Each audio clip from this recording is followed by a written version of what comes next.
and my dear friends. Today, we celebrate our 75th Republic Day.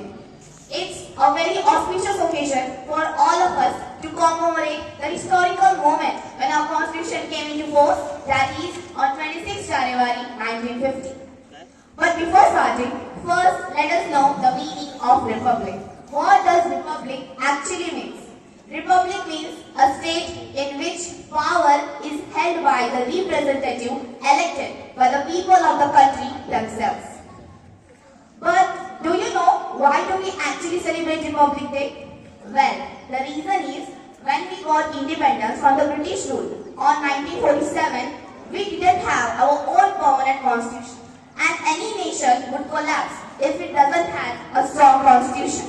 Therefore, a drafting committee was formed under the leadership of Dr. B.R. Ambedkar. Perhaps the greatest achievement by India after the attainment of independence was framing the Indian Constitution within a period of 3 years, 11 months and 18 days. Our Constitution is a perfect balance of unitary and federal features. It's rigid yet flexible. It was a very challenging and stupendous work to frame the Indian Constitution considering the various and diverse problems of India. But despite this, Dr. Bhimrao Ramji Ambedkar, the father of Indian Constitution, the chairman of drafting committee, created the world's best handwritten constitution ever. This was the day on which our India was declared to be the world's largest democratic as well as republic and sovereign country.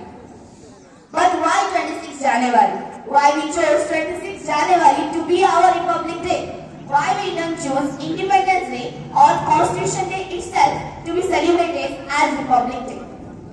The reason is back in 1930, on 26 January, we demanded Purna Swaraj, means complete independence from the Britishers. And this was the day on which our Indian flag was first time fluttered. This day was so important for all of us that in 1950 we decided that 26 January would be celebrated as our Republic Day, so that people must remind the significance of this day and celebrate this day wholeheartedly. India has gone through many phases of time. Let's not forget that our Indian population was critically fighting with issues like poverty, illiteracy, unemployment and many more such issues these many years ago.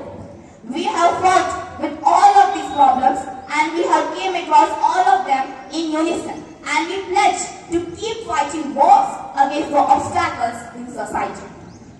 It's necessary to reminisce on the ideas on which our constitution was framed on. The ideas of equality, liberty, fraternity, sovereignty and so on. Let's not forget the great sacrifices given by our freedom fighters. It may give us strength to stand strong in the violent world around us. Let's not forget the hard struggles. Let's not neglect that how India had to undergo the stringent operations.